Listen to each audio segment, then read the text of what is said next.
再來看美國佛羅里達去年一件學校的槍案，調查了後發現，這個兇手竟然是就幫採用 ChatGPT 的規規來安裝犯案的。這警方也正式對這 OpenAI 執行長阿特曼來正式起訴。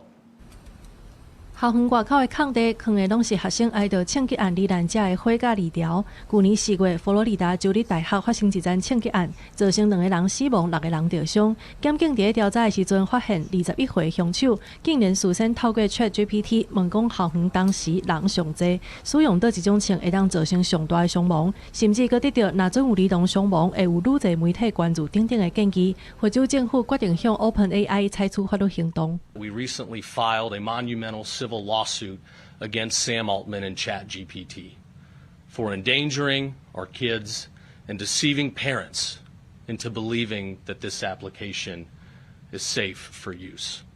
It's clearly not. People are getting hurt, parents are getting deceived, and they need to pay for it.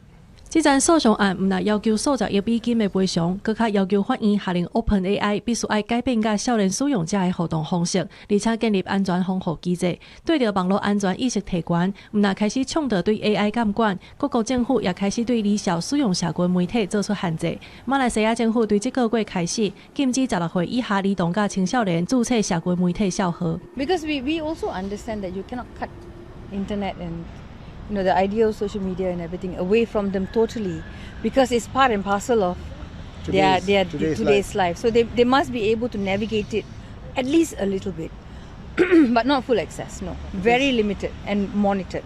馬來西亞這項新規定包括面冊、IG、TikTok 加 YouTube 等等平台，要求業者要先年會驗證的系統，違規的人上濟會罰到250萬的美金。對美國佛州對 AI 企業的訴訟，到馬來西亞的社群禁令，安怎防止網絡科技危害兒少心智甲安全，已經真做是全球政府無法度避免的大課題。公視新聞鄭偉林編譯。